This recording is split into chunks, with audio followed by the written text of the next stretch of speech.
चिंता संतानहंतारो यत्पादाम्बुजरेणवः स्वीयानां तान्निजाचार्यान् प्रणमामि मुहुर्मुहुः यदनुग्रहतो जन्तुः सर्वदुःखातिगो भवेत् तमहं सर्वदा वन्दे श्रीमद्वल्लभनन्दनम् अज्ञानतिमिरान्धस्य ज्ञानाञ्जनशलाकया चक्षुरुन्मीलितं येन तस्मै श्रीगुरवे नमः।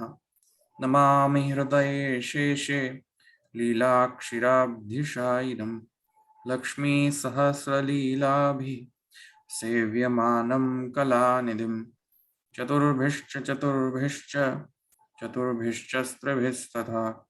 षड्भिर्विराजते योऽसौ पंचधा हृदये मम। ओके, આપણે એક સેકન્ડ, હા, કોઈ સમરી લઈ લો પહેલા. આપણે ગઈ વખતે શું જોયું હતું? કોઈક એક વ્યક્તિ બોલો. એટલે આપણે 29મું સૂત્ર જોયું ને, પૂર્વવદ્વા.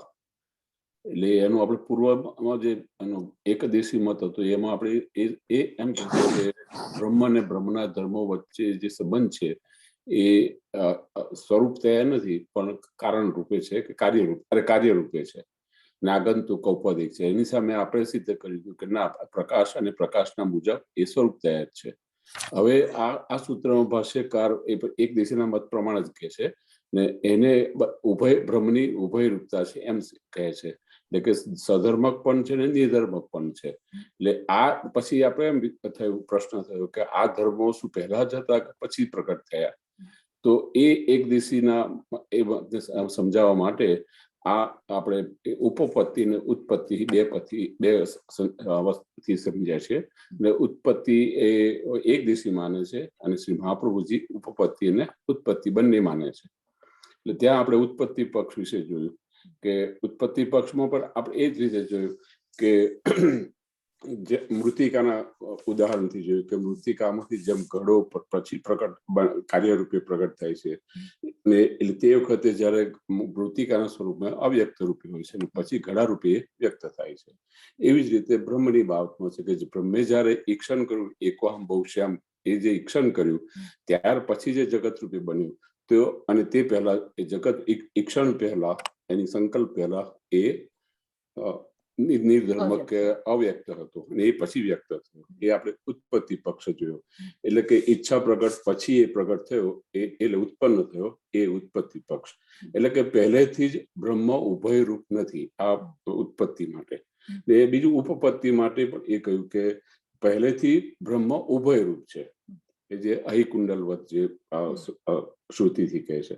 એટલે આમ કે ઉત્પત્તિમાં પણ નિગૂઢ ભાવ થયા ઉપપત્તિ રહેલી છે ને ઉપપત્તિમાં પણ નિગૂઢ ભાવ થયા ઉત્પત્તિ રહેલી છે. એટલે બંનેમાં તાદાત્મ્ય છે આપણે. પરફેક્ટ, સરસ. આપણે ભાષ્યાનુસારી જોયું હતું કે જસ્ટ ચાલુ કર્યું હતું? આપણે બે ઉત્પત્તિ પક્ષ અને ઉપપત્તિ પક્ષ વિશે સમજ્યા હતા. ભાષ્ય શરૂ કર્યું છે કે નથી કર્યું? ના, આપણે નથી કર્યું. આપણે ભાષ્ય શરૂ કરીએ હવે આજે તો. હા,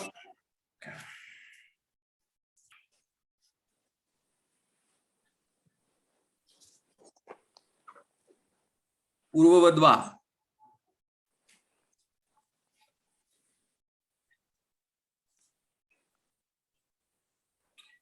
વા શબ્દ જે છે ગુજરાતીનો અર્થ, હા, આજે આપણે ડાયાગ્રામ કર્યો ને ઉપપત્તિ ને ઉત્પત્તિ, એ ડાયાગ્રામ નું નામ કયું કહેવાય? યિંગ યાંગ.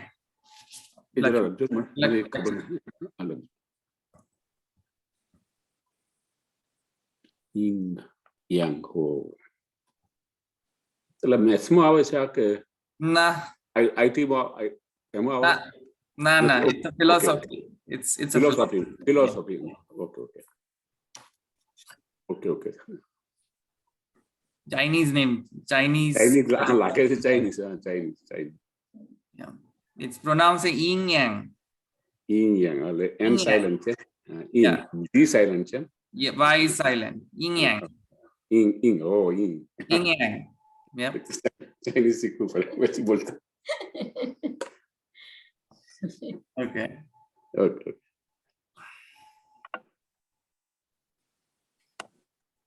અમારા જમાનામાં કશું નતું આવું. પૂર્વવદ્વા એકદેશી મતે નાપી એટલે અચ્છા સોરી હા એટલે ગુજરાતીમાં આપણે પેલા ભાષાંતર જોઈ લઈએ તો વા શબ્દ જે છે તે અથવાના શબ્દમાં છે એટલે અ અને એટલે પૂર્વવદ્વા. પૂર્વવદ એટલે પક્ષાંતર બીજો પક્ષ એવું સમજવાનું. હા પૂર્વવદ્વા એટલે પહેલાની માફક અને પહેલાની માફક એટલે એકદેશીનો મત જે પહેલા કહી ચૂક્યા છે આપણે. એકદેશીનો મત ધવલભાઈ પેજ નંબર કયું છે? એ તમારો પેજ નંબર અલગ હશે. તમે તમારો કયો પુસ્તક પેલી પીડીએફ આપી છે ને હમણાં પ્રદીપભાઈ જે મૂકી છે ને પીડીએફ કોઈ મૂકી દો ને પ્લીઝ. 304. 304 છે. 304 છે. મૂકી હા, દઉં ઓકે, છું પછી મૂકી દઉં છું. આઈ થિંક મૂકી છે. આ મૂકેલી છે ખાલી પેજ નંબર જો 304 બરાબર. 304. હું શું કહેતો હતો? પૂર્વવદ્વા. હા એટલે એકદેશીનો મત જે આપણે જોયો હતો જે એકદેશીનો મત કયા સૂત્રમાં જોયો હતો જુઓ. 2-3 અધિકરણ એક કે 2 અધિકરણ પહેલા આપણે એકદેશીનો મત જોયો હતો. આના સંબંધિત કયો સૂત્ર છે જુઓ જરા. એકદેશીનો કયા મત હતા? તદ અવ્યક્તમાં અરૂપદેવવત. અરૂપદ હા અને તદ અવ્યક્તમાં તો આ જે છે સૂત્રો એ સૂત્રમાં એકદેશીનો મત કહેવાયો હતો જેને આપણે અહીંયા ઉત્પત્તિ પક્ષ તરીકે અહીંયા લઈ રહ્યા છે. એ એકદેશીના મત પ્રમાણે પણ સર્વસનો સમાધાન. અવાજ બહુ આવી રહ્યો છે પ્લીઝ મ્યુટ કરો જેનું મ્યુટ ન હોય તે. એકદેશી મત પ્રમાણે પણ હવે અહીંયા સમાધાન સમજાવવામાં આવે છે. એટલે આ સૂત્રકાર જે છે વ્યાસ તેમના એકદેશી પણ લઈ શકાય અથવા મહાપ્રભુજીના પણ એકદેશી. એટલે એ ચર્ચા આપણે જોઈશું આપણે. પણ પૂર્વવદ્વાનો અર્થ આ થશે કે પહેલા જે આપણે એકદેશી જોઈ ગયા હતા એકદેશીનો મત એ પ્રમાણે પણ હવે અહીંયા આપણે સમાધાન જોઈશું. કારણ કે જે બેઝિકલી સબ્જેક્ટ મેટર છે વિષય જે ચાલી રહ્યો છે પ્રકાશાશ્રય વદ્વા તેજસ્વાત અથવા પ્રકાશાશ્રય વદ્વા ઇતિ અધિકરણની અંદર તે વિષયના અનુરૂપ જે સમાધાન છે સંશયનો જે સમાધાન છે તે પૂર્વ પક્ષના પ્રમાણે પણ અહીં હવે આ સૂત્રમાં પૂર્વ પક્ષ પ્રમાણે આપવામાં આવશે. જો કે પૂર્વ પક્ષ પ્રમાણે એમ કહ્યું છે કે પૂર્વ પક્ષમાં કિંતુ એમાં મહાપ્રભુજીનો જે સિદ્ધાંત છે મહાપ્રભુજીનો સિદ્ધાંત એ મહાપ્રભુજી પ્રમાણે પ્રકાશાશ્રય વદ્વા તેજસ્વાતની અંદર છે અને પૂર્વવદ્વાની અંદર એકદેશીનો સમાધાન છે એમ સમજી લેવું. જો કે એમાં મેં તમને ગઈ વખતે પણ સમજાવ્યું હતું કે એમાં મહાપ્રભુજીનો પૂર્વ પક્ષ લેવો મહાપ્રભુજીનો એકદેશી મત લેવો કે વ્યાસનો એકદેશી લેવો તે આપણે પછીથી જોશું. એના ઉપર આપણે પ્રકાશ આપશું. પણ પ્રકાશાશ્રય વદ્વા તેજસ્વાત જે સૂત્ર છે તે મહાપ્રભુજીનો સિદ્ધાંત પક્ષ કહે છે. તે આપણે એટલીસ્ટ એ સમજી લેવું જોઈએ.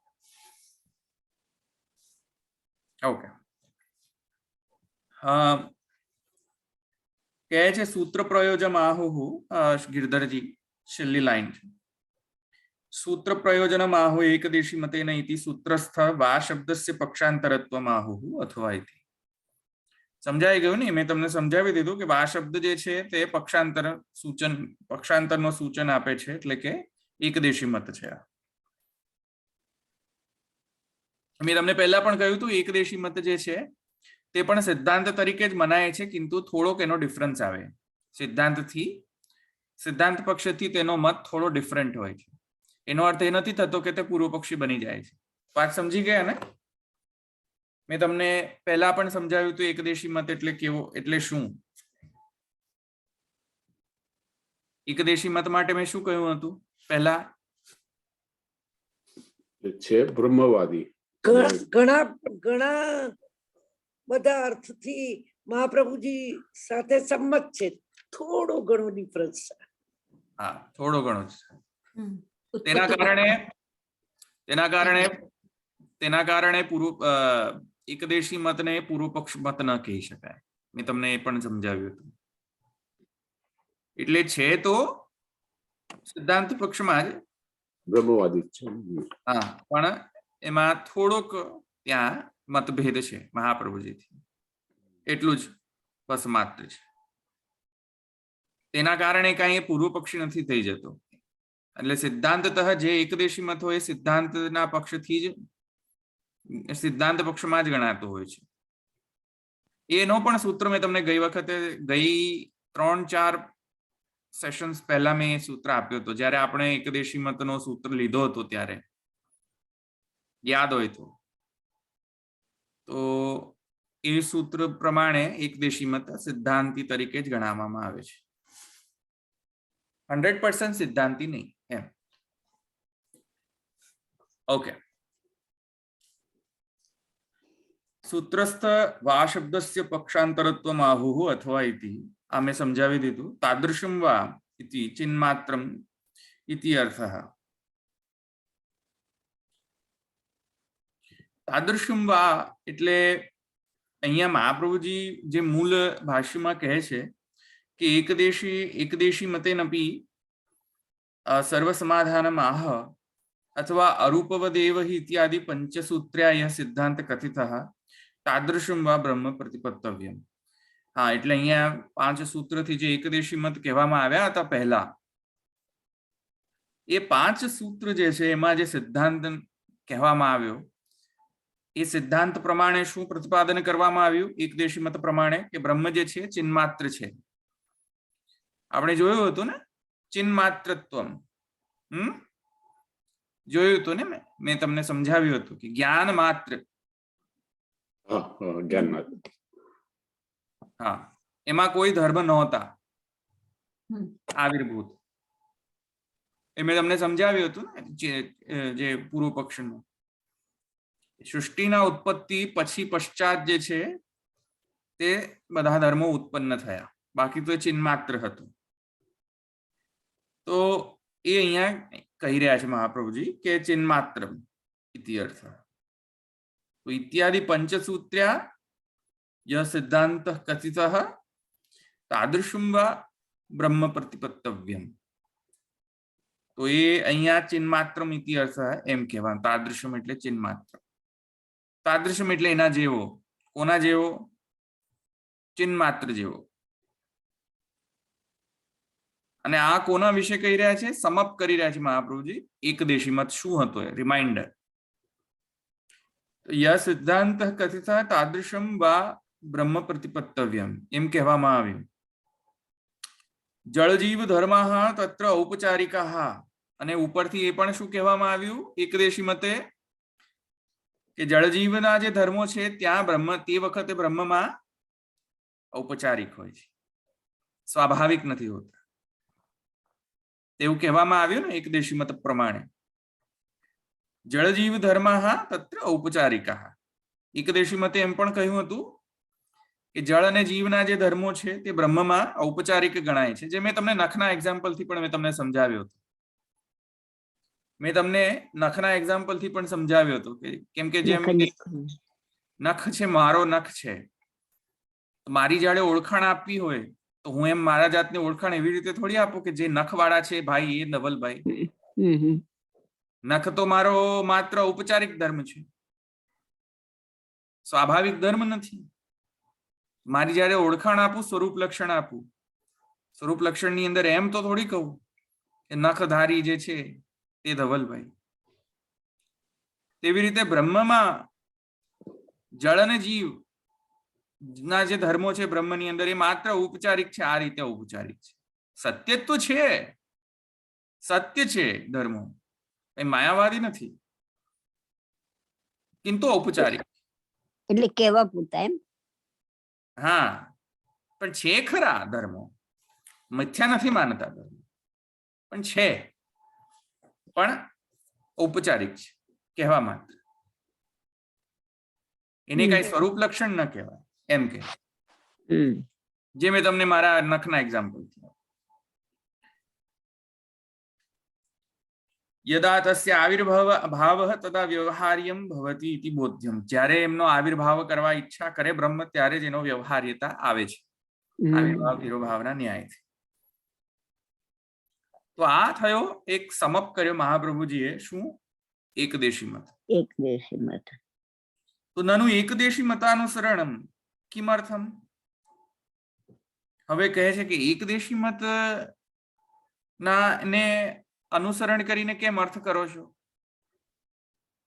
અત આહુ અયમ ઇતિહાસ, અયમ આશય વેદ સ્થાપનાર્થમ હિ પ્રવૃત્તિ. તો અહીંયા એક આશય કહે છે કે વેદ સ્થાપનને અર્થે જ અહીંયા પ્રવૃત્તિ છે. અંગીકૃત ઇતિ ક્યાં ગયું? અંગીકૃત તથા અક્ષર માત્ર. હા હા હા હા, એટલે એ તો આગળ જતું રહ્યું. વેદ સ્થાપન અર્થમ હિ પ્રવૃત્તિ, એના ઉપર જ આપણે છીએ અત્યારે. હા, તો કહે છે કે એક સેકન્ડ, પૂર્વ મતાંગીકારે બીજમાહુ અયમ. હા, પંચસુત્યામ ઉક્તાર્થસ્ય યથા ઉપપત્તિઃ સ્યાत् તથા ઉપપાદયન્તિ તત્ર ઇતિ. તત્ર પંચસૂત્ય એમાં પણ નથી આપ્યું. હા, કઈ વાંધો નહીં. અચ્છા, જુઓ, મહાપ્રભુજી કહે છે કે એકદેશી મત પ્રમાણે પણ અર્થ સમજવો જોઈએ. કેમ કે એકદેશી મત જે છે એમાં એ પણ વેદના શ્રુતિના અનુસાર જ એક્સપ્લેન કરી રહ્યો છે. વેદથી બાહ્ય અને શ્રુતિથી બાહ્ય તો એનો પણ મત નથી. તો શ્રુતિનો જે અર્થ છે અને શ્રુતિની ના જે અર્થોની જે વિશ્વતોમુખતા છે, મલ્ટી ડાયમેન્શનાલિટી છે, એને પણ સમજવી તો પડશે. તેથી કરીને કહે છે વેદ સ્થાપનાર્થમ હિ પ્રવૃત્તિ. તો વેદ સ્થાપનાર્થ જે છે, જે વિશ્વતોમુખતા છે શ્રુતિઓની, તેને સમજવાના હેતુથી અહીંયા મહાપ્રભુજીએ અહીંયા એકદેશી મત પ્રમાણે પણ અર્થ સમજવો જોઈએ એમ કહેવા. કેમ કે જો પૂર્વ પક્ષથી પણ જો સિદ્ધાંત પક્ષ સમજમાં આવતો હોય તો પછી એકદેશી મત પ્રમાણે તો જે વિશ્વતોમુખતા છે શ્રુતિની, એ તો લેવી જ જોઈએ, બીજા અર્થો પણ. તો એ પણ અહીંયા તેથી કરીને કહે છે વેદ સ્થાપનાર્થમ હિ પ્રવૃત્તિ. જો કે અહીંયા આજે થોડું ઇન્ટરપ્રિટેશન છે. કોઈ ઘણા ખરા જે ટીકાકારો છે તેમણે આની ઉપર ટીકા કરી નથી. જો કે એટલે બીજા પણ અર્થો હોઈ શકે છે. મહાપ્રભુજીના જે કહેવા પાછળનો તાત્પર્ય જે છે વેદ સ્થાપનાર્થમ હિ પ્રવૃત્તિ, તેનો બીજા પણ અહીંયા કોઈક અર્થ હોવા જોઈએ. પ્રકાશમાં આપણે જોઈ શકીશું. એ પુરુષોત્તમજીના અને રશ્મિકાર જે છે ગોપેશ્વરજી, તેની અંદર આઈ એમ શ્યોર કે એમણે કહ્યું હશે ત્યાં, એટલે આપણે એ પણ જોઈશું. તત્ર યથા અક્ષર માત્રસ્યાપી બાધો ન ભવતિ તથા વક્તવ્યમ.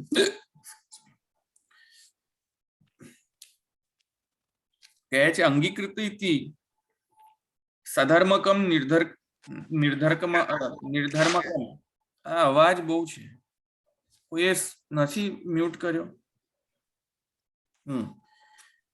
સધર્મકમ નિર્ધર્મકમ ઇતિ એતાદૃશ અંગીકારે વેદસ્ય અક્ષર માત્રસ્ય બાધો ન ભવિષ્યતિ ઇતિ અક્ષર બાધા સહનમ ઉભય પક્ષે બીજમ ઇતિ અર્થઃ.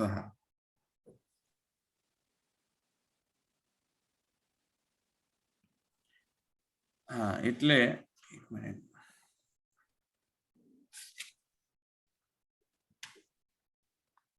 કહે છે કે અક્ષર માત્ર જે છે એનો કોઈ વેદના શ્રુતિનો અક્ષર માત્રનો પણ જો કોઈ બાધ ન આવે તેવી રીતે અર્થ કરવો જોઈએ.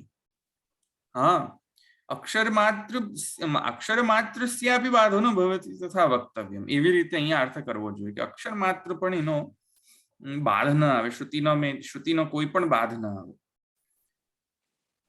તેથી કહે છે આગળ કે સધર્મકમ નિર્ધર્મકમ इति एतादृश अंगीकारे वेदस्य अक्षर मात्रस्य बाधो न भविष्यति. ब्रह्म जे छे, ब्रह्मनी जे उभयरूपता छे, सधर्मक અને નિર્ધર્મક, આ બંને જે સધર્મકતા બ્રહ્મની અને નિર્ધર્મકતા બ્રહ્મની જે છે એને સમજાવવા માટે વેદની કોઈ પણ શ્રુતિનો અક્ષર માત્ર પણ બાધ ન આવે તેવી રીતે સમજવું એવો આશય છે. તેથી કરીને એકદેશી મત પ્રમાણે પણ જે એકદેશીના મતનો જે ઇન્ટરપ્રિટેશન છે એ પણ લેવો જોઈએ અને સમજવો જોઈએ. એતદર્થમેવ તન્મતાનુસરણમ ઇતિ ભાવઃ. તેથી કરીને અક્ષર બાધા સહનમ જે છે, અક્ષર બાધા સહનમ ઉભય પક્ષે બીજમ, જે ક્યાં ગયું, હા, સધર્મકમ નિર્ધર્મક. તેથી કરીને અહીંયા આ એકદેશી મત પ્રમાણે પણ અર્થ સમજવો જોઈએ, જેથી કરીને આપણે વિશ્વતોમુખતા એટલે કે સમગ્ર જે અર્થ જે છે, હોલિસ્ટિક પર્સ્પેક્ટિવ છે, તે આપણે લઈ શકીએ. એતદર્થમેવ તન્મતાનુસરણમ ઇતિ ભાવઃ. તેથી કરીને અહીંયા એના મતના અનુસરણથી પણ આપણે એનો અર્થ જોવો જોઈએ. પંચસૂત્ર્ય સિદ્ધો યો અર્થઃ સોપી પ્રકૃતે સંમતઃ ઇતિ આહુઃ તત્ર ઇતિ. તત્ર ધર્માણામ સ્વરૂપ નિર્વાહાર્થમ અવશ્યમ બ્રહ્મ વૈલક્ષણ્યમ અંગીકર્તવ્યમ.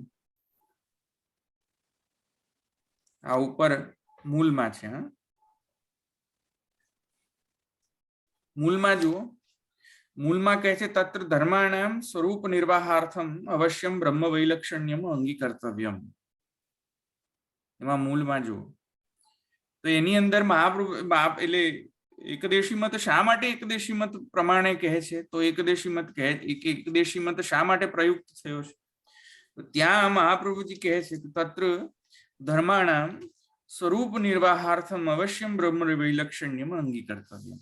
અરે ભાઈ, કહે છે કે જો જીવ, જળ જીવ અથવા તો જગત જો બ્રહ્મરૂપ જ હોય એમ કહો,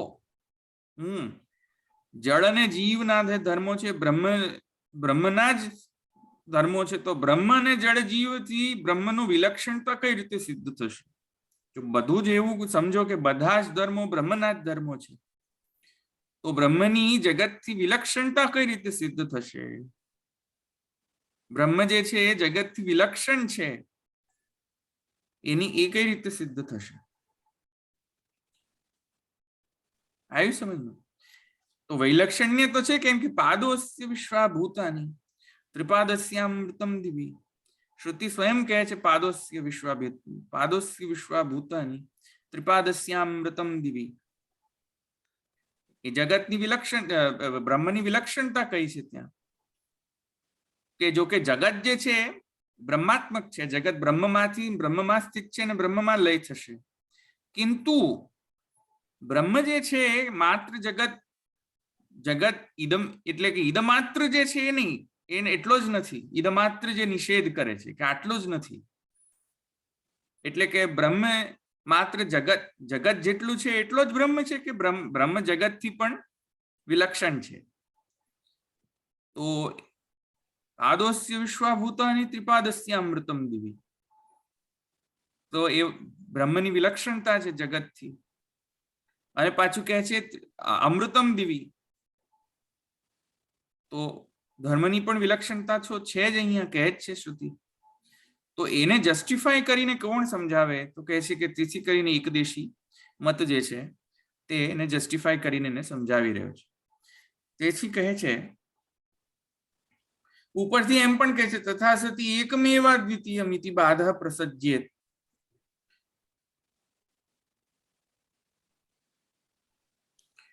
હવે કહે છે જુઓ, બ્રહ્મથી વિલક્ષણ બ્રહ્મ, જગતથી વિલક્ષણ બ્રહ્મ જો હોય, પાદોસ્ય વિશ્વાભૂતાની ત્રિપાદસ્યામૃતમ, તો જગતથી બ્રહ્મ જો વિલક્ષણ હોય જગત બ્રહ્મરૂપ છે એ તો સાચું, પણ એના સાથે સાથે જગત થી વિલક્ષણ બ્રહ્મ છે એ પણ સાચું. જો એમ માનીએ, બંને માનીએ સાચું, જગત બ્રહ્માત્મક પણ છે અને બ્રહ્મ જે જગત થી વ્યતિરિક્ત પણ છે, અન્વય વ્યતિરેક બંને જો માનીએ જગત અને બ્રહ્મ વચ્ચે, તો હવે પ્રશ્ન ઉત્પન્ન થાય જે મહાપ્રભુજી અહીંયા રેઝ કરી રહ્યા છે કે તો પછી એકમેવા દ્વિતીયમ શ્રુતિનો વિરોધ પાછો આવે છે. કારણ કે શ્રુતિ કહે છે એક જ છે તત્વ, બે તત્વ છે જ નહીં. તો જગત એક તત્વ અને બ્રહ્મ બીજો તત્વ, એમ બે તત્વ આવવાની આપત્તિ આવે છે. એકમેવા દ્વિતીયમનો વિરોધ થતો લાગે છે, એનો બાદ આવતો લાગે છે. કારણ કે જો બે વસ્તુ હોય તો એકત્વની નો બાદ થઈ જાય છે, એકમેવા દ્વિતીયમ અદ્વિતીયતાનો બાદ થઈ જાય છે. અને જો બે તત્વ ન હોય તો વિલક્ષણતા નહીં કહો. વિલક્ષણ કહેવાની જરૂર શું છે? બે તત્વ હોય જ નહીં તો. જો મૂળતઃ બે તત્વ જ ન હોય તો વિલક્ષણ કહેવાનો અર્થ શું? વિલક્ષણતા નહીં કહો, બસ એટલું કહી દો જગત બ્રહ્માત્મક છે, પૂરું, વાત પૂરી. પણ જગત બ્રહ્મ જગત થી વિલક્ષણ પણ છે, વ્યતિરિક્ત પણ છે, એમ જયારે કહેવું હોય ત્યારે તો એકમેવા દ્વિતીયમ શ્રુતિનો પાછો બાદ આવે. આવ્યું સમજમાં પ્રશ્ન? તો એ પ્રશ્ન જે છે એને લેવા માટે મહાપ્રભુજી કહે તથા ચ પ્રસજ્યતા, એટલે કે એકમેવા દ્વિતીયમ ઇતિ બાધ પ્રસજ્ય, એવો પ્રસંગ આવે છે. કયો પ્રસંગ? કે એક અદ્વિતીયતાનો જે શ્રુતિ જે છે એક જ છે અને અદ્વિતીય છે, એ શ્રુતિનો અહીંયા બાધ આવે છે, એવો પ્રસંગ પ્રાપ્ત થાય છે.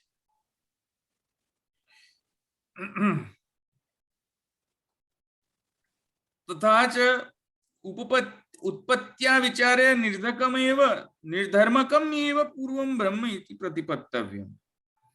હવે મહાપ્રભુજી જો આ લાઈનમાં આ લાઈનની અંદર મૂળ ભાષ્ય વાંચી રહ્યો છું, આ લાઈનની અંદર મહાપ્રભુજી ઉત્પત્તિ પક્ષ અને ઉપપત્તિ પક્ષ સંક્ષિપ્તમાં સમજાવે છે. સમજાવવા પણ ખાલી જે સંક્ષેપમાં મેન્શન જ કરે છે.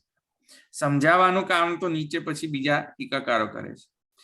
મહાપ્રભુજીમાં આ બે જ શબ્દો છે, લાઇન્સ છે, જેમાં એક્સપ્લિસિટલી મહાપ્રભુજી ઉત્પત્તિ અને ઉપપત્તિ આ ભાષ્યની અંદર મેન્શન કરે છે, એટલે આ સૂત્રના ભાષ્યની.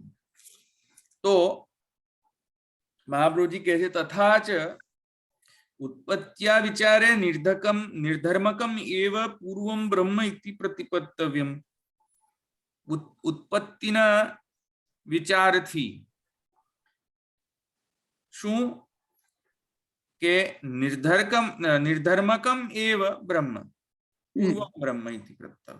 પહેલા બ્રહ્મ નિર્ધર્મક હતો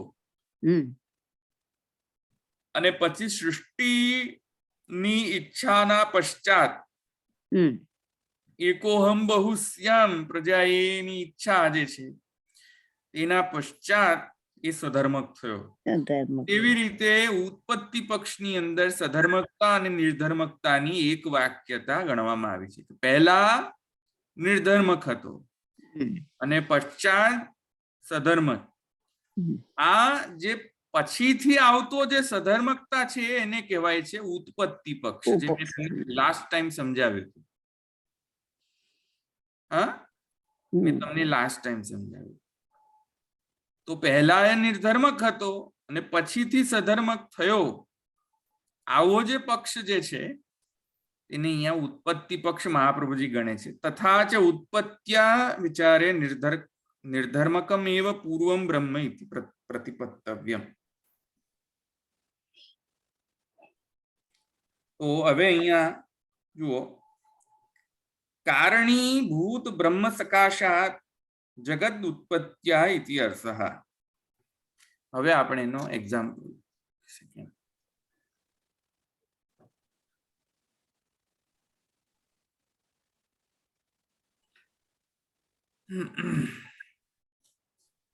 ઉત્પત્તિ પક્ષ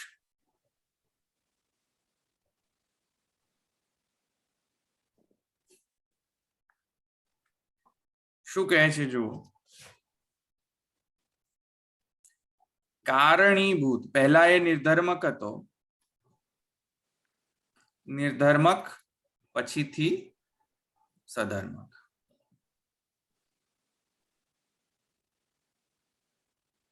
હા, પહેલા નિર્ધર્મક હતો, પછીથી સધર્મક થયો. આ પહેલો. બીજો શું કહે છે? કારણીભૂત, આ ઇમ્પોર્ટન્ટ છે. કારણીભૂત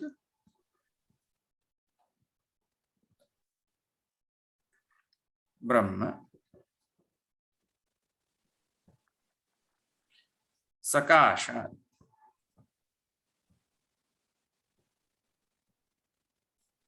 જગદ ઉત્પત્ત્યા.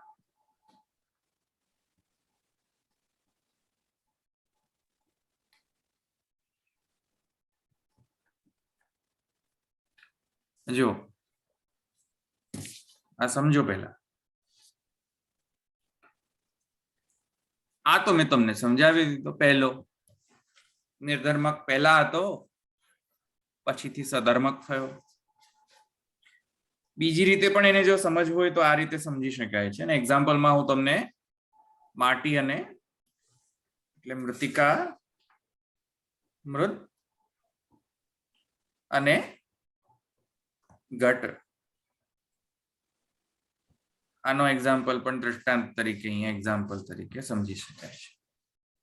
અચ્છા, હા, શું કહે છે? જો કારણીભૂત બ્રહ્મ સકાશાત જગદ ઉત્પત્ત્યા. જગત બ્રહ્મની અંદર પહેલા જગતના ધર્મો નહોતા બ્રહ્મની અંદર, પણ જ્યારે એ બ્રહ્મ કારણ થવા ઈચ્છ્યો કે જગતનો હું કારણ બનું, ઉપાદાન અને નિમિત્ત બંને, ત્યારે કારણીભૂત જે બ્રહ્મ છે એવા બ્રહ્મના દ્વારા, એવા બ્રહ્મમાંથી જગતની ઉત્પત્તિ થઈ. એ જ્યાં સુધી કારણીભૂત નહોતો ત્યાં સુધી જગતના ધર્મો નહોતા. પણ જ્યારે કારણીભૂત થયો, કારણ થવાની ઈચ્છા કરી એને કે એકોહમ બહુશ્યામ પ્રજાએ કારણ થવું, ત્યારે ઈચ્છાના દ્વારા એ કારણીભૂત બ્રહ્મ થયો. કારણીભૂત બ્રહ્મ જે છે એમાંથી જગત ઉત્પન્ન થયું. તો જગતના ધર્મો પહેલા બ્રહ્મમાં નહોતા, નિર્ધર્મક હતો પહેલા. પછી જ્યારે કારણીભૂત થયો ત્યારે એનામાં સધર્મકતા આવી. એ રીતે આ ઉભય પક્ષ જે છે ઉત્પત્તિ પક્ષ પ્રમાણે અહીંયા માને છે કે ઉભય પક્ષ એટલે નિર્ધર્મક અને સધર્મકતા બ્રહ્મની અંદર છે કે નહીં? છે, પણ આવી રીતે નિર્ધર્મક અને સધર્મકતા આવે છે બ્રહ્મની અંદર. એમ કોણ કહે છે? ઉત્પત્તિ પક્ષ. આવી રીતે. અને એમાં એક્ઝામ્પલ કહે છે તથા ચ યદા મૃદિઘટો અવ્યક્ત તદનંતરમ વ્યક્ત. અરે ભાઈ, મૃદની અંદર મૃદ એટલે અહીંયા માટી, મૃદની અંદર ઘટ અવ્યક્ત હતો. ઘટ અવ્યક્ત. આ આવિર્ભાવ તિરોભાવ જ છે, કઈ માયાવાદ નથી. ઘટનો અવ્યક્ત હતો, મૃદની અંદર ઘટ અવ્યક્ત હતો, કારણાવસ્થાની અંદર. એબ્સન્સ નહીં, જો નોટ એબ્સેન્સ, જસ્ટ અનમેનિફેસ્ટેડ, નોન ફંક્શનલ. એટલે અને શું કહ્યું? તિરોભાવ જ ગણવાનો ને. હા, અવ્યક્ત. હા, અને તો યથા મૃદી ઘટો અવ્યક્ત. મૃદની અંદર પહેલા કારણાવસ્થાની અંદર તો મૃદની અંદર ઘટ અવ્યક્ત હતો, નોન ફંક્શનલ હતો. અને પછીથી તદનંતરમ, પછીથી એકોહમ બહુશ્યામ પ્રજાએ તદનંતરમ વ્યક્ત. પછી એ મૃદની અંદર ઘટ જે છે વ્યક્ત થયો. સમજમાં આવ્યું? ફંક્શનલ. તો આ જે ટ્રાન્ઝિશન છે એ ઈચ્છા. એટલે ધવલભાઈ માટી રૂપે એ અંદર હતો એવું થયું? હા, હા માટી રૂપે ઉત્પત્તિ વખતે હતો જ અંદર. નહીં ના નહીં માટી તો હતી જ પણ ઘડો વ્યક્ત ઘડો હા એટલે માટી રૂપે હતો ત્યારે જ તો અવ્યક્ત હતો એમ. નહીં નહીં પણ ઇવન જે કાર્ય છે મૃદ કારણ હોય અને ઘટ જો કાર્ય ગણો તો શું કહે છે કે કાર્ય કારણની અંદર તિરોભૂત જ હતો. હા એમ એ કે. તો એ વાત તો બરોબર, પણ આ ઉત્પત્તિ ને ઉપપત્તિમાં આપણે એવી રીતે પણ હજુ લેવાય મેં ને કે હજુ મેં ઉપપત્તિ ઓ પક્ષ ઓકે હજુ લીધો જ નથી. ઓકે ઓકે અત્યારે તો ઓકે ખાલી ઉત્પત્તિ પક્ષ સમજો કે હવે ડીપ ની અંદર ડીપ ઓકે. હા લેટ્સ ડાઇવ ડીપ ઇનટુ ઉત્પત્તિ પક્ષ ફર્સ્ટ. ખ્યાલ એટલે ઉત્પત્તિ પક્ષ શું કહે છે કે કાર્ય જો કે પછીથી વ્યક્ત થાય છે, પહેલા તો કાર્યની વ્યક્તાવસ્થા હતી જ નહીં. હતી જ નહીં. એટલે ઉત્પત્તિ પક્ષમાં કહે છે કે પહેલા એ કાર્યની વ્યક્તાવસ્થા નહોતી, એક્ઝેક્ટલી. પછી એકોહમ બહુશ્યામ પછી પશ્ચાત એ વ્યક્તાવસ્થામાં આવી. તો વ્યક્તાવ્યક્ત જે છે વ્યક્ત અવ્યક્ત ની અંદર જ માત્ર ડિફરન્સ છે. એ આવિર્ભાવ અને તિરોભાવ સત્કારણવાદ બધાયમાં એ માને છે કે ભાઈ કાર્ય જે છે કારણની અંદર નિહિત જ છે. હા એ બધાયની અંદર આ ઉત્પત્તિ પક્ષ વાળો એકદેશી મત જે છે માને જ છે. એટલે સત્કાર્યવાદમાં પણ માને છે. સત્કાર્યવાદ, સત્કારણવાદ, અરે સોરી મારું એક મિનિટ, હા sorry mistake. Oh, what did I do? એક મિનિટ. હા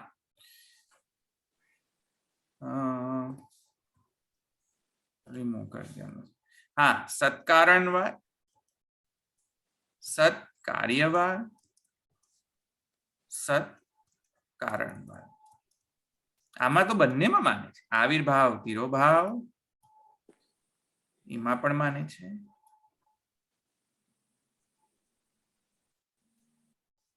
હા તિરોભાવ બરાબર ને,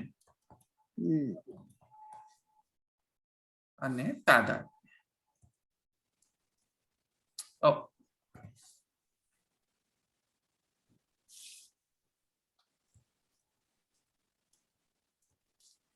આ બધાની અંદર આમાં સમજમાં આવ્યું. કિંતુ જસ્ટ ડિફરન્સ એ છે કે પહેલા અવ્યક્ત હતો પછીથી વ્યક્ત અવસ્થા, બસ આટલો જ ડિફરન્સ છે ઉત્પત્તિ પક્ષ. ક્લિયર? હવે હવે ઉપપત્તિ પક્ષમાં જઈએ. આટલું સમજી ગયા દૃષ્ટાંતથી? એટલે આ એક દેશી માને છે એવું એવું કહો છો, રાઈટ ને? હા એક દેશી છે. હા એક દેશી છે. મેં તમને પહેલા પણ કહ્યું એક દેશી મત એ પૂર્વ પક્ષ મત નથી. રાઈટ. મેં તમને પહેલા પણ કહ્યું હમણાં જ શરૂ કરતા લગભગ સરખું જ છે બધું. એટલે એમાં કઈ મોટો વિવાદ નથી એકદેશી અને મહાપ્રભુજી વચ્ચે. એકદેશી મત હંમેશા સિદ્ધાંતી જ ગણાય છે. જસ્ટ ખાલી થોડો ડિફરન્સ હોય છે એમાં, બસ. એ મેં તમને પહેલા પણ સમજાવ્યું હતું. ઓકે હવે આપણે આગળ જઈએ ઉપપત્તિ પક્ષ.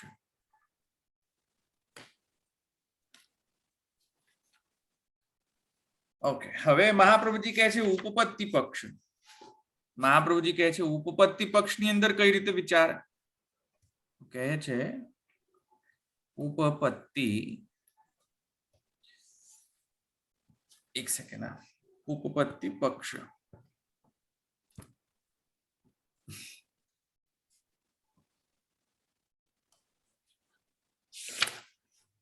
ઉપપત્તિ પક્ષમાં કહે છે, અચ્છા એક મિનિટ, આપણે આ એકદેશી મતને પૂરું જોઈ લે બીજા ટીકાકારના અનુસારે, પણ before we go into the ઉપપત્તિ પક્ષ. ઉત્પત્તિ પક્ષની અંદર હજુ આગળ કહે છે, જુઓ કે ઔપચારિકત્વમ ધર્માણામ દૂરીકૃત્યમ નિત્યત્વ બ્રહ્મવૃત્તિત્વયોઃ નિર્વાહાર્થમ નિર્ધર્મકાપેક્ષયા સધર્મકસ્ય વૈલક્ષણ્યમ અંગીકાર્યમ ઇત્યર્થ. હા તેથી કરીને ઉત્પત્તિ પક્ષમાં જ હું આગળ વધી રહ્યો છું અહીંયા. પછી આપણે ઉપપત્તિ પક્ષ જોઈશું. તો શું કહે છે? તેથી કરીને જે ઘટના જે ધર્મો હતા, અહીંયા એક્ઝામ્પલ ઘટ અને મૃદનો હમણાં વળી પાછા આવી આપણે. તો ઘટના જે ધર્મો હતા, ઘટના જે ધર્મો હતા અથવા ઘટના ધર્મો જે થશે એ મૃદની અંદર, માટીની અંદર તો ઔપચારિક જ ગણાશે, જ્યાં સુધી ઘટ વ્યક્ત નથી ત્યાં સુધી, એવું કહે છે એકદેશ.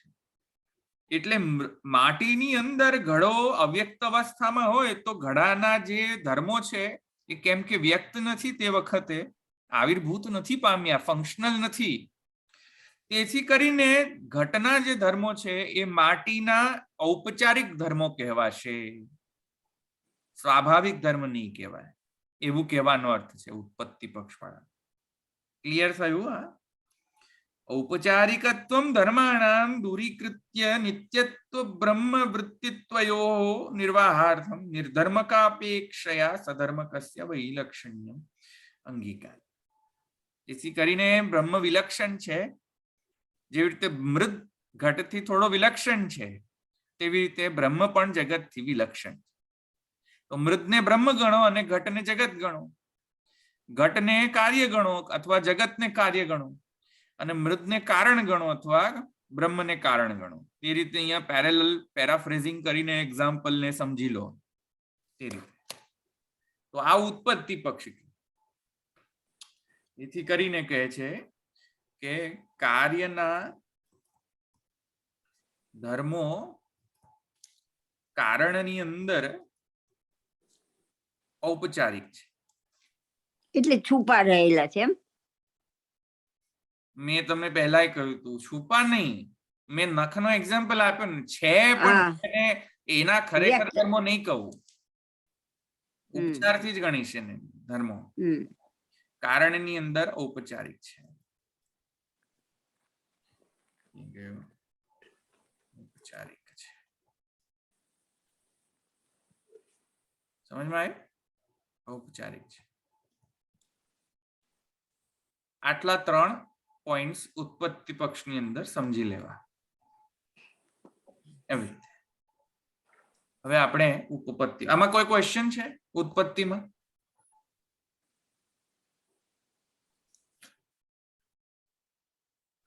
ના. ઓકે, ચાલો આપણે આગળ જઈએ. હવે ઉપપત્તિ પક્ષમાં વિચાર કરે છે મહાપ્રભુજી. પૂર્વંતુ શુદ્ધા મૃદેવ, હા નહીં સોરી, આ તો ઉત્પત્તિ પક્ષ હતો. હવે આગળ જઈએ. હવે ઉપપત્તિ પક્ષમાં કહે છે એવમ ઉત્પત્ત્યા વિચારઃ ઇતિ આશય. આવી રીતે ઉત્પત્તિ પક્ષનો વિચાર કર્યો. હવે આગળ કહે છે પશ્ચાત સધર્મ બ્રહ્મ સ્વીકર્તવ્યમ ઇતિ આહુઃ ઉપપત્ત્યા ઇતિ. હા, હવે ઉપપત્તિ પક્ષનો શરૂઆત થાય છે મહાપ્રભુ. અહી કુંડલવત સધર્મકમ અધર્મકમ ચ ઇતિ ઉભયરૂપમ ધર્માઃ ચ પ્રકાશાશ્રયવદ ભિન્ના ભિન્ના ઇતિ ઉપપત્ત્યા ઇતિ. અર્થ અંડરલાઈન કરવાનું. અહી કુંડલવત સધર્મકમ અધર્મકમ ચ ઉતિ ઉભયરૂપમ. અંડરલાઈન. આ ગોલ્ડન સ્ટેટમેન્ટ્સ જે ઉપપત્તિને સમજાવવા માટેનું. અહી કુંડલવત સધર્મકમ અધર્મકમ ચ ઇતિ ઉભયરૂપમ. હવે ઉપપત્તિ પક્ષ વાળા શું માને છે? હા, નિર્ધર્મક અને સધર્મક બ્રહ્મ બંને છે, પણ અલગ રીતે છે. એ કહે છે નહીં, પહેલા નિર્ધર્મક હતો અને પછી સધર્મક થયો, એમ નહીં. સધર્મક, એક સેકન્ડ, સધર્મક અને નિર્ધર્મક, અરે આને સ્પેલિંગ મિસ્ટેક થઈ ગયો તો પહેલા પણ. નિર્ધર્મકતા, મને એક સેકન્ડ, મને લખતા ફાવતું નથી, એક સેકન્ડ. નિર્ધર્મકતા નિત્યતયા સિદ્ધ છે, નિત્ય જ છે. એવું નથી કે પહેલા સધર્મક નિર્ધર્મક હતો અને પછીથી સધર્મક થયો, એવું જ નથી. સધર્મક નિર્ધર્મકતા સ્વરૂપતઃ સ્થિત છે વિરુદ્ધ ધર્માશ્રયત્વના પ્રકારથી. સ્વરૂપતયા જ અંદર એવું છે કે અહીં કુંડલવતની જેમ. સમજમાં આવ્યું? સર્પ જેમ કુંડાળો વાળીને રહે છે, તો કુંડાળો એનો આ મેન આકાર છે કે સીધો મેન આકાર છે? કુંડાળું કરવું એનો ધર્મ છે કે કુંડાળું ન કરીને બેસવું એનો ધર્મ છે? બંને. અહીં કુંડલવત. સમજમાં આવ્યું? તો આ આર્ગ્યુમેન્ટ પણ તો સાચી જ છે ને, કે વિરુદ્ધ ધર્માશ્રયત્વ છે બ્રહ્મની અંદર. તો વિરુદ્ધ ધર્માશ્રયત્વની અંદર કેમ સધર્મક અને નિર્ધર્મકતા એક સાથે ન સ્થિત રહી શકે? અને નિત્યતયા સ્વાભાવિકતયા ન સ્થિત રહી શકે? રહી શકે. તો મહાપ્રભુજી કહે છે, જુઓ કે અહીં કુંડલવત સધર્મકમ અધર્મકમ ચ ઇતિ ઉભય રૂપમ. સમજમાં આવ્યું? એટલે અને અહીં કુંડલવત એટલે અહીંયા સર્પના દૃષ્ટાંત એક્ઝામ્પલ. આ અહીં કુંડલવત તો આપણે જોઈ લીધો ને સૂત્ર. ક્યાં છે અહીં કુંડલવત? આપણો લાસ્ટ ટાઈમ નો સૂત્ર હતો ને અહીં કુંડલવત. આ ઘણા વખત પહેલા જોયેલો જ હતો, આગળ આવી ગયું છે. કયોમાં છે? કયા અધિકરણમાં આવ્યો હતો અહીં કુંડલવત? બોલો.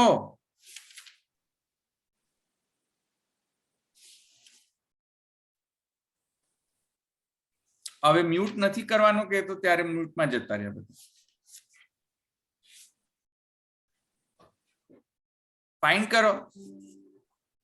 અહીં કુંડલવત કયો છે? કયા અધિકરણ?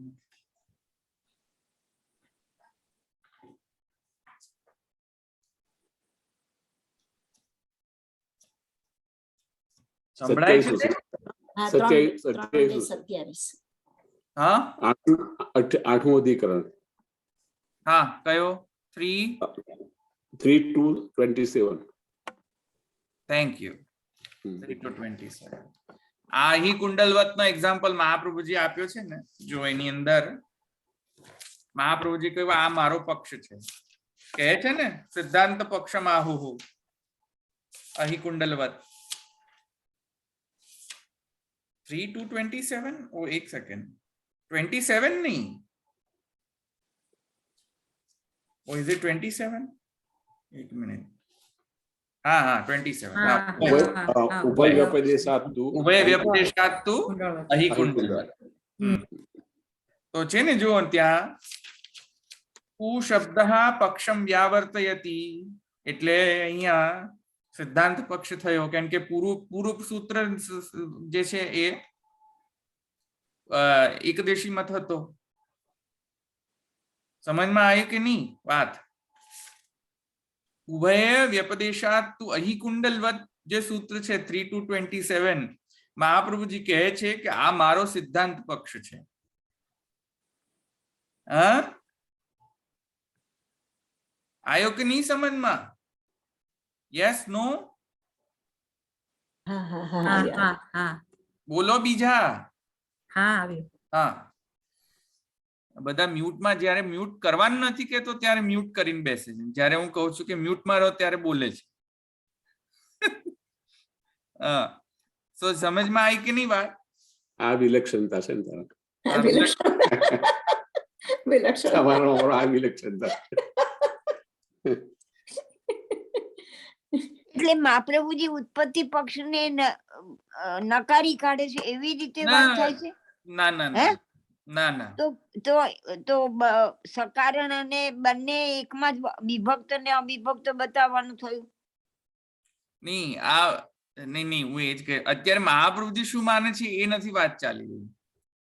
અત્યારે વાત શું ચાલી રહી છે કે ઉત્પત્તિ પક્ષ શું છે ને ઉપપત્તિ પક્ષથી વિચાર શું છે, બસ આટલી જ વાત છે. પછી હું આવું છું મહાપ્રભુજી શામાં માને છે એના ઉપર હું આવું છું. અત્યારે ઉત્પત્તિ પક્ષ અને ઉપપત્તિ પક્ષમાં વિચાર ચાલી રહ્યો છે. બરાબર. હા હા, એટલે એકદેશી મત શું કહેતો હતો કે પહેલા નિર્ધર્મક થયો પછી હા. સધર્મક થયો. તો હા. ઉપપત્તિ પક્ષ કે છે નથિંગ ડુઈંગ. સધર્મકતા અને નિર્ધર્મકતા બંને at the same time at the same સ્વરૂપની અંદર જ નિહિત છે વિરુદ્ધ ધર્માશ્રયત્વના કારણે. હા હા એ તો બરાબર. અચ્છા, બીજી વાત એમ કે છે નહીં, મૃદની અંદર ઘટ અવ્યક્ત હતો પછીથી વ્યક્ત થયો એમ કહો છો, તો ઉપપત્તિ પક્ષ વાળા કહે છે નથિંગ ડુઈંગ અહી કુંડલવત. સર્પનો અચ્છા. દ્રષ્ટાંત લઈ લો. હા તો સર્પની અંદર જે કુંડાળો છે, કુંડાળો કરીને સર્પ બેસે છે કુંડાળો વારીને, હા તો એ કુંડાળો જે છે એ પહેલા નહોતો ને પછી થયો કુંડાળો એમ માનો? એ તો સર્પનો જ સ્વભાવ ગણવો પડશે. એ આ સીધો પણ થઈ શકે ને એમ પણ. બરાબર. તો એ સર્પનો સીધો થવાનો આકાર સ્વભાવ છે કે કુંડાળો વાળીને બેસવું આ સ્વભાવ છે? બંને સ્વભાવ છે. બંને એના સ્વભાવ છે. હા, તો જે રીતે સર્પનો એ અહી કુંડલવત છે તેવી રીતે બ્રહ્મ છે, જગત અને બ્રહ્મની વચ્ચેનો relation. હા હા એવી રીતે બરાબર. બીજો પણ દૃષ્ટાંત આપે છે કે પ્રકાશ આશ્રયવત, જે હમણાં આપણે પહેલા જોઈ ગયા. જોઈ ગયા. હા. એટલે પ્રકાશ અને સૂર્ય. સૂર્ય. આનો એક્ઝામ્પલ થી પણ સમજી જાઓ. કયો છે આનો? 3 2 7 હા, એક મિનિટ. 28. હા 28. હા 28. 28. હા 28. સમજમાં આવ્યું આટલું?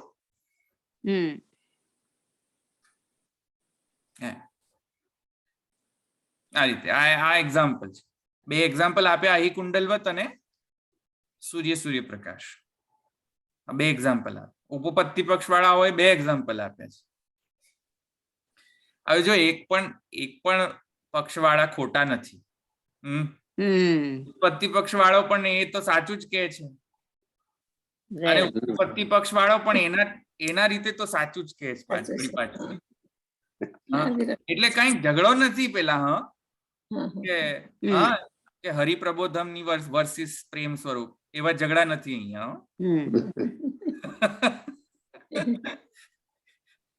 કે બાપ્સ વર્સિસ ધીસ એવા ઝઘડા નથી અહીંયા. એવા ઝઘડા નથી. સારો ઝઘડો છે. અને આ મહાપ્રભુજીના વાદની અંદર, એટલે મહાપ્રભુજીની થિયરીની અંદર આ એકદેશી છે. એટલે એ એકદેશી મતને આપણે પૂર્વ પક્ષી નથી માનતા કે એકદેશીને આપણે અન્યથા નથી માનતા કે આ અન્ય પક્ષ વાળો છે એમ નથી માનતા એકદેશી. પણ એને ઇન્ક્લુડ પણ નથી કરતા, એવું થયું ને? નહીં, એ ઇન્ક્લુડ નથી, પણ આપણે એને આપણા જે રેન્જ છે, આપણી થિયરીની રેન્જ જે છે એનાથી બહાર પણ નથી ગણતા. 100% એટલું જ બસ. અંદર મતભેદ થોડોક નાનો સરખો મતભેદ છે અહીંયા. સમજમાં આવ્યું? આગળ હજુ લીધો નથી મેં ઉપપત્તિ પક્ષી, હું કમ્પ્લીટ કરું પેલા. આગળ કહે છે ધર્માહ ચ પ્રકાશાશ્રય ભિન્ના ભિન્ના ઇતિ ઉપપત્ત્યા. તેથી કરીને અહીંયા શું કહે છે કે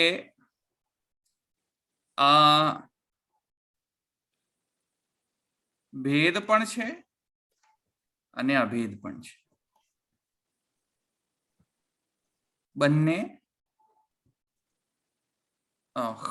એક મિનિટ, એક કાલાવચ્છિન્ન છે. એક second. At the same time.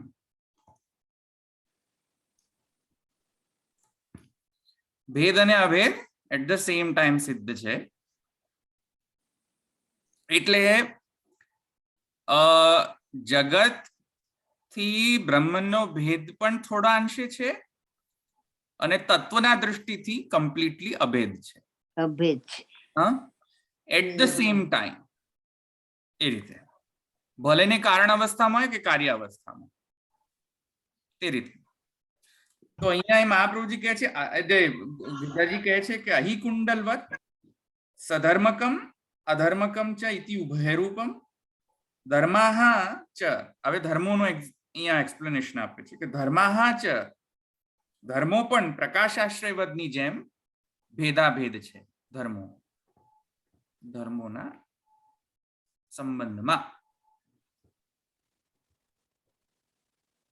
અચ્છા, આ ભેદાભેદ નથી પણ હા તાદાત્મ્ય છે. આ નામ છે ભેદાભેદ, પણ પેલો ઔપાધિક ભેદાભેદ નથી. હા, ભાસ્કરનો જસ્ટ કીપ ઇન માઇન્ડ, મેં તમને સમજાવ્યું તો આ કે ભેદાભેદ ભાસ્કર નથી.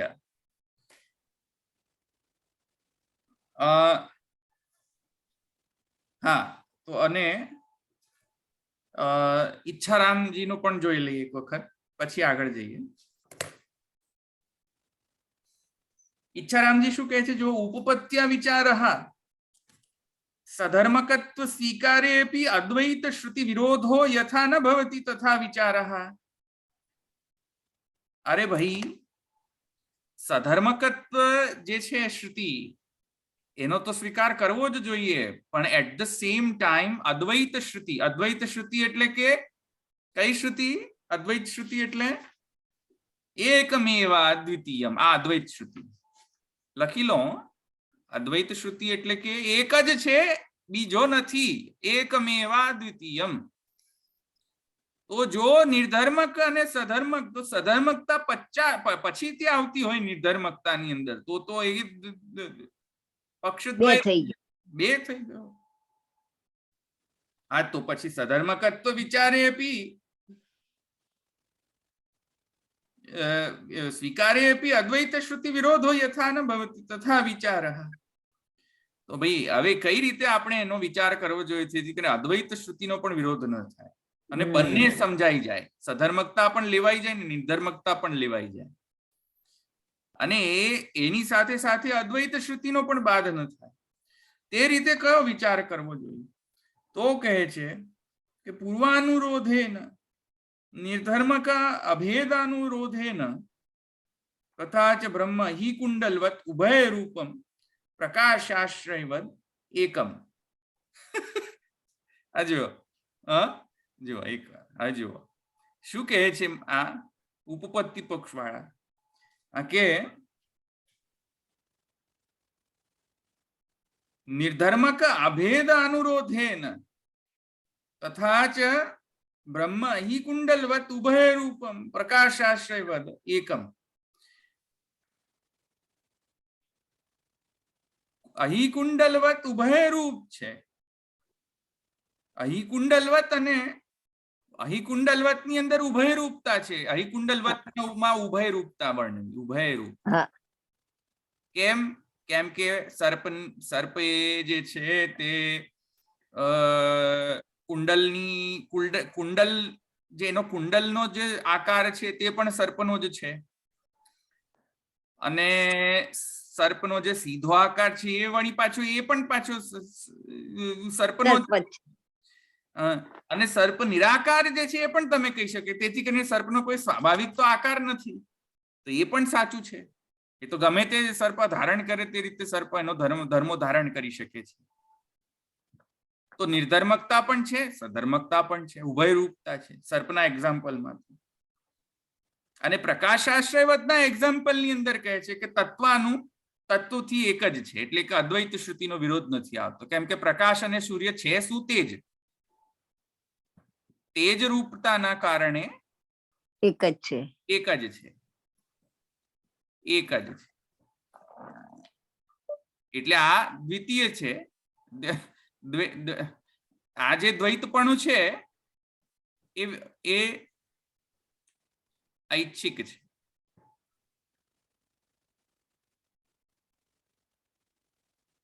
અને આ જે અદ્વૈતપણું છે એ સ્વાભાવિક છે.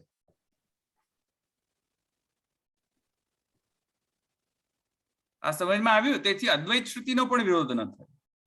કેમ કે અદ્વૈત શ્રુતિ એમ કે છે એકોહમ બહુ એકમેવા દ્વિતીયમ. તો એ તો તત્વ તો એક જ છે, તે જ રૂપતા. સૂર્ય હા, અને ઈચ્છાની જે જગત ઉત્પત્તિની જે ઈચ્છા છે એકોહમ બહુશ્યામ, તેની ઉભયતા પણ અહીંયા છે ઐચ્છિક દ્વૈતના. તો બંને સેટિસ્ફાય થતી દે, અને બંને એક્ઝામ્પલ બંને સેટિસ્ફાય કરે. ઉપરથી વિરુદ્ધ ધર્માશ્રયત્વ પણ આવે છે. તો વિરુદ્ધ ધર્માશ્રયત્વ પણ અહીંયા સેટિસ્ફાય થાય. તો શા માટે હવે આ ન ગ્રહણ કરો એમ કે છે. આગળ કહે છે ઉપપત્ત્યા વિચારોપી મૂળરૂપ અનુરોધેન કર્તવ્ય ઇતિ અર્થ ન અન્યથા ધર્માણામ બ્રહ્મ ભિન્નત્વ અંગીકારે અવિદ્યા કલ્પિતત્વ અંગીકારે વા ન ઉપપદ્યે ઇતિ અર્થ. તેથી કરીને આટલું અહીંયા ઉત્પત્તિ પક્ષ અને ઉપપત્તિ પક્ષમાં આ સમાપ્ત કરે છે ડિફરન્સીસ. પણ હવે પહેલા પણ મેં તમને કહ્યું હતું કે આ બંને તાદાત્મ્યવાદમાં આવે છે. એ બોથ આર ઇન્ક્લુડેડ ઇન તાદાત્મ્યવાદ. આ બંનેની અંદર કાંઈ પેલા કોર્ટમાં કેસ કરવા જેવું કાંઈ જ નથી. હો, અત્યારે તો કોર્ટમાં કેસો ચાલે છે સંપ્રદાયની વચ્ચે.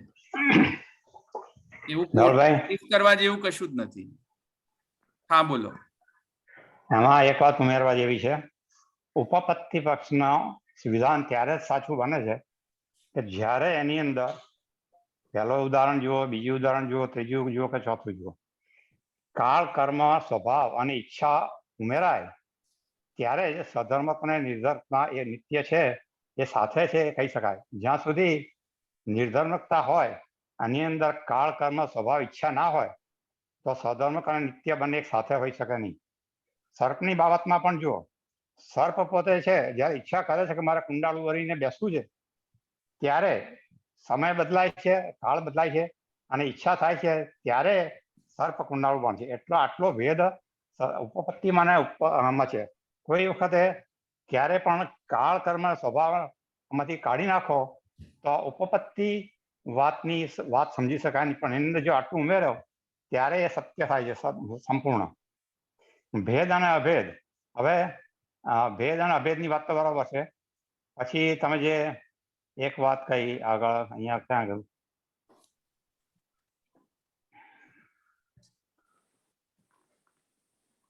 તો આ ચોથી તમે એક વાત કહી, એમ અત્યારે સ્ક્રીન ઉપર નથી દેખાતી, પણ આટલું છે જ જ્યાં સુધી કાળ, કર્મ, સ્વભાવ અંદર ઉમેરાય નહીં ત્યારે જે ઉમેરાય તો જ સધર્મ અને નિર્ધર્મકતા એક સાથે બની શકે છે. બાકી તો અધૂરું જ છે. બાકી એમનો દાવો અધૂરો જ છે. એના જો કાઢી નાખો તો ઉપપત્તિવાદનો દાવો છે ક્યારે એ શાના આધારે છે કે એના ઉપર આધાર કરે છે, નહીં તો આધાર કરતો જ નથી. ઉત્પત્તિ થઈ એના આધારે સધર્મકતા નિર્મકતાનો આધાર કરી શકાય ઉપપત્તિ. અધરવાઇઝ ઉપપત્તિનો આધાર ઉત્પત્તિ ઉપર જ રહે છે. એટલે કાલ, કર્મ, સ્વભાવ, પ્રકૃતિ, પુરુષ પણ બ્રહ્માત્મક છે. બંને માને છે, બંને પક્ષ. પણ જ્યાં સુધી ઈચ્છા થઈ નથી હોતી એની અંદર તો છે જ. કાલ, કર્મ, અંદર તો છે જ. કાલ, કર્મ, સ્વભાવ, પ્રકૃતિ, પુરુષ જે છે એ બંને પક્ષો એમ કહે છે કે તો બ્રહ્માત્મક જ છે. એમાં કોઈ જ બેમત નથી. પણ જ્યાં સુધી એક ક્રિયા વત છે, એક ક્રિયા થઈ ચૂકી છે અને બીજી ક્રિયા થવાની બાકી છે. હવે ઉપપત્તિવાદ જો એમ જો નકારે કે એ સમય હતું નહીં અને તમે છે, તો એની અંદર એના કાળ, કર્મ અથવા ઈચ્છા ઉમેરો થાય છે ત્યારે થાય છે. જ્યારે સર્પ છે, સર્પમાં સ્વભાવ છે કે એ પોતે સર્પાકાર થઈને ગોળ કુંડાળું વળીને બેસે છે અથવા નથી બેસતો, પણ બંને સ્વભાવ બંને વખતે એક સાથે હોતું નથી. અથવા તો છે પણ એની અંદર એનો સ્વભાવ અથવા તો કર્મ ઉમેરાયું છે. ભલે બ્રહ્મની અંદર બ્રહ્મનો સ્વભાવ છે, બ્રહ્મનો સ્વભાવ છે કે એકમાં એક દેવા મિત્યુદેવ થયા, એકમાંથી અનેક થયા, એનો સ્વભાવ છે. પણ એક સ્ટેજ બંનેના એક સાથે હોય છે અને નથી હોતા. આ તો બ્રહ્મની બાબતમાં છે, બંને સાથે જ છે. પણ એના સિવાય જ્યારે સ્ટેજ તમે સમજો કે ઉપપત્તિવાદ ફક્ત એના જ આધારે કહેતું હોય કે બંને સાથે જ હોય છે અને હંમેશ હોય છે, તો એ અધૂરો દાવો છે. અથવા તો એટલો સત્ય તમે અહીં ઉભય વ્યપદેશાતુ અહિકુંડલવત સૂત્રનું ભાષ્ય જોયું છે તમે? ના. Okay, so I recommend you read that, કારણ કે મહાપ્રભુજીનો વાત છે. યોર આર્ગ્યુમેન્ટ્સ આર રાઈટ, પણ મહાપ્રભુજીનો આન્સર આપેલો છે એની અંદર, એ ભાષ્યની અંદર. એ ભાષ્યને વાંચો મહાપ્રભુજીનો 23 to 27 3 to 27 જે છે એના પર ભાષ્ય વાંચો પુરુષોત્તમજી અને ગોપેશ્વરજીના. એમાં આ તમારા ક્વેશ્ચનનો આન્સર છે. કે હંમેશા એવું જરૂરી નથી કે કાલ કર્મ સ્વભાવ પ્રકૃતિ પુરુષ, કેમ કે બ્રહ્માત્મક જ છે, તેથી કરીને બ્રહ્મને એવી જરૂર પડતી નથી કે એને દર વખતે એક્ટિવેટ કરે સધર્મકતા અને નિર્ધર્મકતાને કાયમ રાખવા માટે, કારણ કે બ્રહ્મ સર્વ કરતું અકર્તુમ સર્વથા કરતું સામર્થ્ય છે. એને એક્ટિવેટ કરવું હોય તો કરે ખરો અને પછીથી સધર્મક થાય, અને વિરુદ્ધ ધર્માશ્રયત્વ હોવાના કારણે એક્ટિવેટ ન પણ કરે છતાં પણ સધર્મક અને નિર્ધર્મકતા રહી શકે.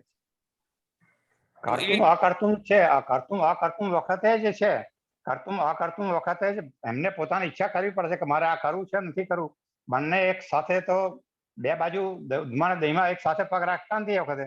હા, પણ વિરુદ્ધ ધર્માશ્રયત્વના કારણે બંને સાથે એક પગમાં રહી પણ શકે છે એમ કહે છે. તેથી જ વિરુદ્ધ ધર્માશ્રયત્વનો વાદ આપણે અંગીકાર કરીએ છીએ. તો એટલે વિરુદ્ધ ધર્માશ્રયત્વને સમજાવવા માટે ઉભય વ્યપદેશાતું અહિકુંડલવત સમજાવવામાં આવ્યું છે. તો એ તમે મહાપ્રભુજીનો ભાષ્ય વાંચશો તો તમને થોડી ક્લેરિટી આવશે. મને લાગે છે આ ઉત્પત્તિનો જે ચાર્ટ છે ને પ્રમેય રત્નાકરનો એના બેઝ પરથી લઈ રહ્યા લાગે છે. હા, એટલે ઉભય વ્યપદેશાતું અહિકુંડલવત ભાષ્યમાં ક્લેરિફિકેશન છે. આ મહાપ્રભુજીએ પોતે ક્લેરિફાઈ કરેલું છે કે કઈ રીતે વિરુદ્ધ ધર્માશ્રય. ભગવાનની ઈચ્છાના સ્વભાવમાં તાદાત્મ્ય છે. હા, એ કહેલું જ છે. એટલે આ ભાષ્યની અંદર વાંચશો ને તો તમને સ્ફુટ થઈ જશે. આ જે તમને જે પ્રશ્ન થાય છે કે ઉપપત્તિ થોડો વીક છે અને ઉત્પત્તિ પક્ષ સ્ટ્રોંગ છે, મહાપ્રભુજી આને સ્ટ્રોંગ કરેલો છે ઉભય વ્યપદેશાતું અહિકુંડલવતની અંદર. તો એ બંને તમે બેલેન્સ રેટથી તમે એને એપ્રિશિએટ કરી શકશો આફ્ટર રીડિંગ ધેટ. તો રીડ ઇટ. એ અમે લઈ લીધો છે જો કે પહેલા, પણ તમે એને ફરીથી લેશો, તમે હતા નહીં તે વખતે, if you go through it you will understand it. જરૂર, ચોક્કસ. ચાલો બીજા કોઈ. એમને પાના નંબર કહી દો એટલે શોધી કાઢશે. ના, he knows 3 to 27. He has the book. He has it. શોધી કાઢે બધું. Yeah. Okay, હવે બીજા કોઈ પ્રશ્ન છે? પ્રશ્ન ધવલભાઈ, એટલે આપણે એમ કહી શકીએ કે આ જે સૂત્ર છે એ અણુભાષ્યનું ક્રક્સ છે, એમાં બધા મહાપ્રભુજીના બ્રહ્મવાદના 9 પોઈન્ટ્સ આવી જાય છે, એવું કહી શકીએ આપણે?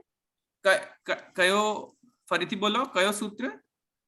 આ સૂત્ર પ્રકાશ આશ્રયવાદ તેજસ્વાદ, એમાં બધા સત્કાર્ય બ્રહ્મવાદ થી લઈ વિરુદ્ધ ધર્માશ્રય અને તાદાત્મ્ય સુધીનું બધા જ આવી જશે, લગભગ બધા જ આવી જશે. પ્રશ્ન ફિનિશ કરો તમારો પહેલા, નીતાબેન. શું? હા, એટલે આ ક્રક્સ છે એમ અણુભાષ્યનું જે મહાપ્રભુજીનો બ્રહ્મવાદ છે, જે 9 પોઈન્ટ્સ, એનો આ બેઝ છે, આ સૂત્રમાં બધું આવી જાય છે, એવું કહી શકીએ આપણે એમ? હા, કહી શકીએ. પણ બધું જ આ સૂત્રમાં છે એવું પણ ન કહી શકાય, કારણ કે મહાપ્રભુજીનો જે તાદાત્મ્યવાદ છે એ સ્પ્રેડ અક્રોસ ભાષ્ય, સ્પ્રેડ અક્રોસ એન્ટાયર ભાષ્ય. કોઈ એક સૂત્રમાં મહાપ્રભુજી જઈને આખો થિયરી પબ્લિશ કરી લીધી હોય એવું તો નથી. એટલે from one perspective you can say that કે આ સૂત્રમાં બંને એક્ઝામ્પલ મહાપ્રભુજીને આપેલા છે જે એમની થિયરીને સમજાવી, આપણે એમની થિયરીને સમજી શકીએ છીએ એક જ સ્થાન ઉપર એપ્લાય કરીને. પણ મહાપ્રભુજીના વાદને સમપ કરીને ખાલી એક જ સૂત્રથી સમપ કરીને સમજો તો એવું પણ નથી. આખું ભાષ્ય તો સમજવો જ પડશે મહાપ્રભુજીના વાદને સમજવું, કારણ કે બિટ્સ એન્ડ પીસીસ છે. મહાપ્રભુજીનો આખો થિયરી જે છે it is spread across in bits and pieces in each and every સૂત્ર ભાષ્ય. તો એની ઇમ્પોર્ટન્સને પણ એપ્રિશિએટ કરવી પડશે. હા, સમજમાં આવ્યું? તો જેમ કે અહિકુંડલવત જો નહીં માનીએ તો પેલા આવા પ્રશ્ન આવી શકે છે. અહિકુંડલવત સૂત્ર જો નહીં સમજ્યા હોઈએ, હા, ઉભય વ્યપદેશાત તો અહિકુંડલવત, જો એ સૂત્ર નહીં સમજ્યા હોઈએ તો પછી આવા પ્રશ્ન આવી શકે કે ભાઈ ઉત્પત્તિ પક્ષ સારો લાગે છે, ઉત્પત્તિ પક્ષ બરાબર લાગતો નથી. તો એવું નહીં માની શકીએ કે એક જ સૂત્રમાં આપણે કોન્સન્ટ્રેટેડ છે આપણી થિયરી આખી કોન્સન્ટ્રેશન આપણી થિયરીની આખી એન્ટાયર કન્સિસ્ટન્ટ આખો શાસ્ત્ર ઉપનિષદ પુરાણ વગેરેની કન્સિસ્ટન્સી લાવવા માટે એન્ટાયર ભાષ્ય ઇઝ રિસ્પોન્સિબલ ફોર ધેટ મહાપ્રભુજીનો. તો એ રીતે સમજો. વાત સાચી છે કે એક જ સૂત્રમાં ઘણું બધું સાર આવી જતો હોય છે. આ સૂત્રમાં સાર રૂપે ગણવું હોય તો ગણી શકાય છે, પણ એને સમજવા માટે આ એટલું ઇનફ નથી. આ સૂત્ર સમજવા માટે તો પાછો ભાષ્ય જ જોઈશે, આખો ભાષ્ય જ જોઈશે સમજવા માટે મહાપ્રભુજીનું. તમે જરા રેફરન્સ મને ફરી બોલો ને જરા એકવાર. હા, શું કહ્યું? રેફરન્સ તમે કયો? હા, 3:27 આ રહ્યો. This one. 3:27. This one. અચ્છા. ઓકે. બીજા કોઈ છે પ્રશ્ન? ઓકે, અહીંયા જો રાખીએ આપણે. 1 મિનિટ દશરથભાઈ. હા, લઈ લો.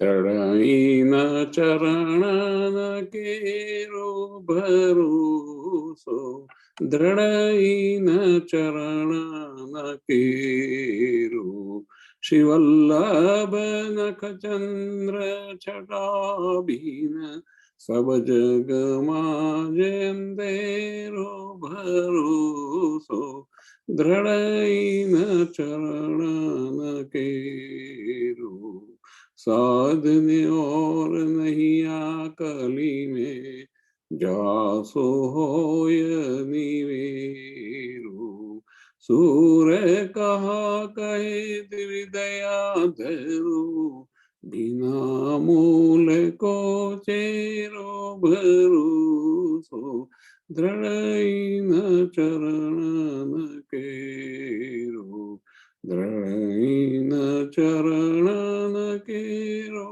ભરોસો, દ્રઢ ચરણ કેરો. શ્રી વલ્લભાધીશ કી જય. શ્રી ગોપીનાથ પ્રભુ ચરણ કી જય. શ્રી ગોસાઈજી પરમ દયાલ કી જય. શ્યામ સુંદર શ્રી અમને મહારાણી કી જય. શ્રી દ્વારિકાધીશ કી જય. સર્વે વૈષ્ણવ કૃષ્ણ. જય શ્રી કૃષ્ણ.